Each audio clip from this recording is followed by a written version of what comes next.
Hi everyone, welcome back. ဒီကနေ့မျှဝေပေးမယ့်အကြောင်းအရာက location walks တွေနဲ့ပတ်သက်ပြီးတော့ပြောပြပေးပါမယ်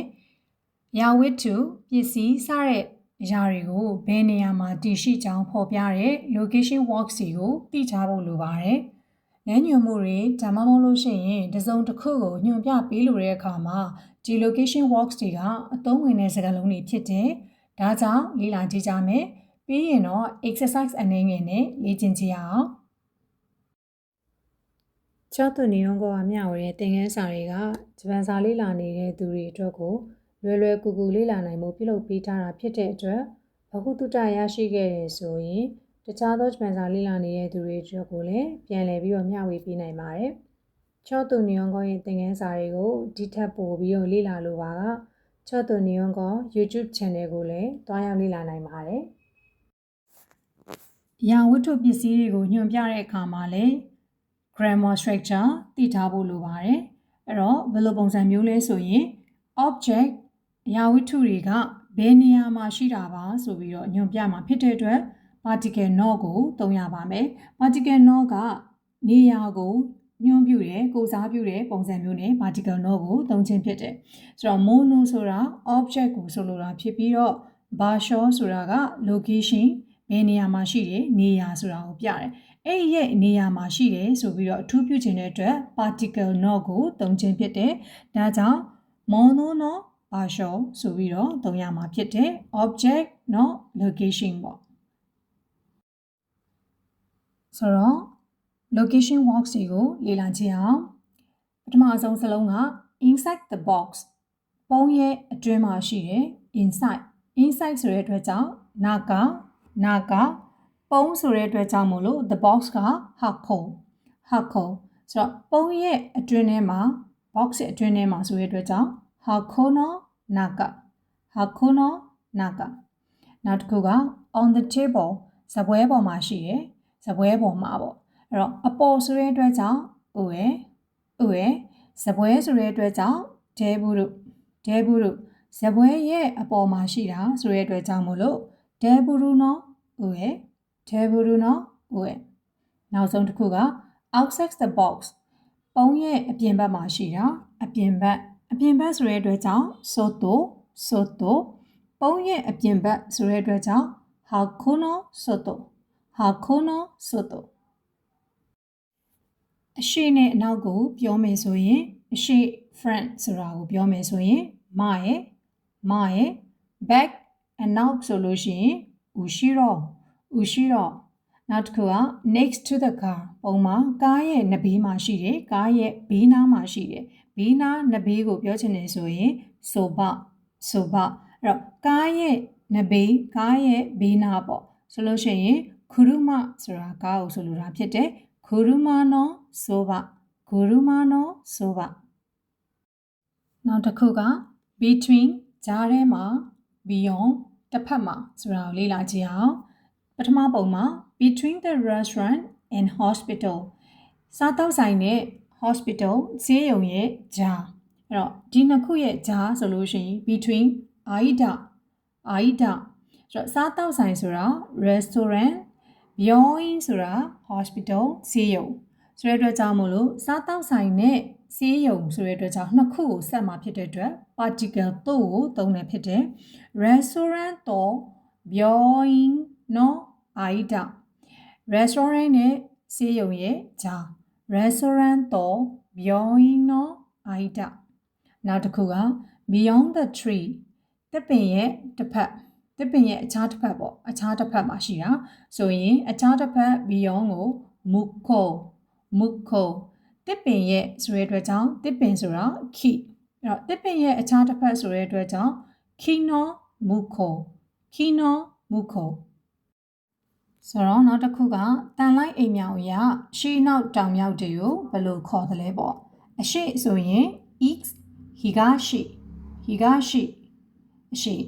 အနောက်ဆိုတော့ west ကို nishi တော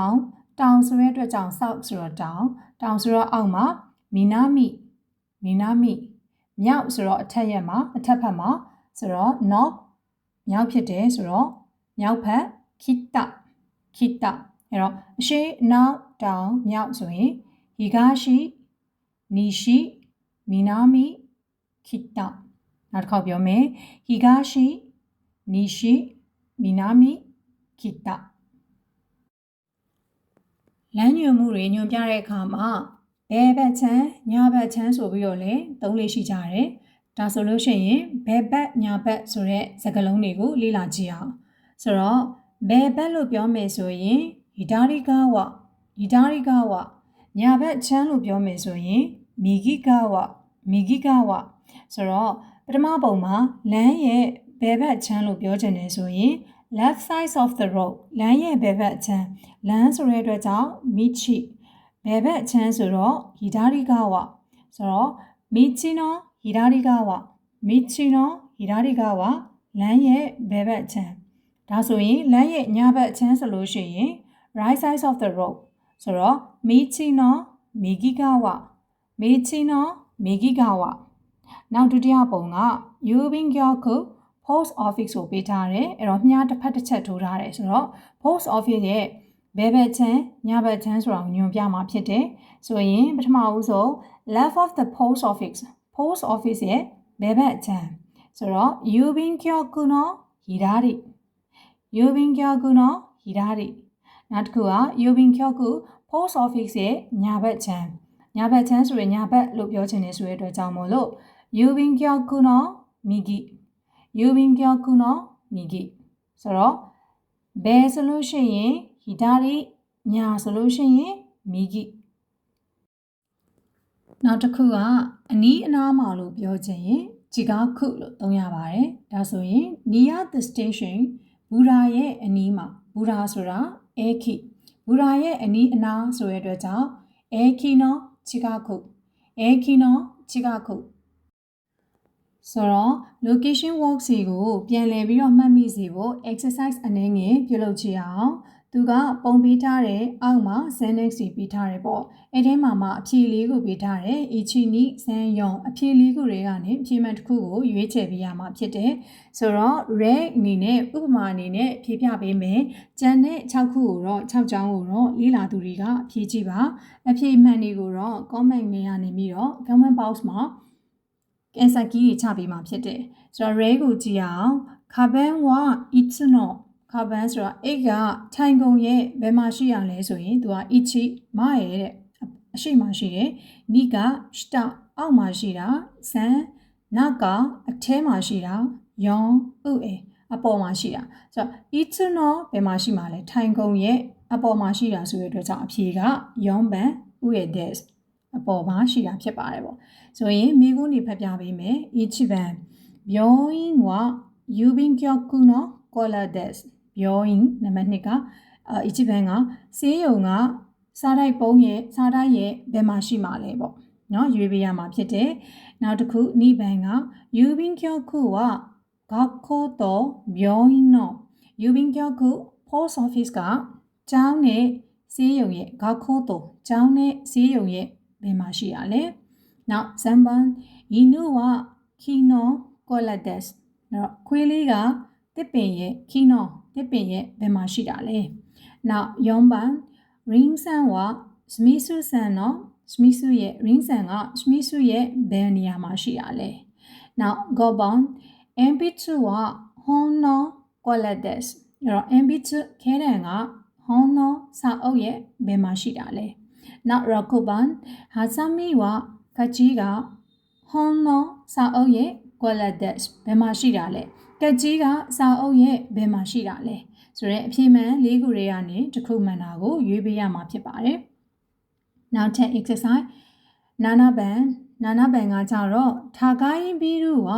အေကီနိုကွာလက်ဒက်စ်ဒါဂိုင်းဘီရူဆိုတာတိုက်အမြင့်ကြီးပေါ့နော် building အမြင့်ကြီးကတဲ့အေကီဘူရာယုံရဲ့ဘယ်မှာရှိတာလဲနောက်ဟာချီဘန်ခေါ်ဘဲဝမြေပုံပေးထားတယ်မြေပုံကိုကြည့်ရမှာပေါ့ဆိုတော့ခေါ်ဘဲဝအိုဆာကာနိုကွာလက်ဒက်စ်အဲ့တော့ခေါ်ဘဲကအိုဆာကာရဲ့ဘယ်မှာရှိတာလဲဆိုတော့ဒါကကြတော့သူက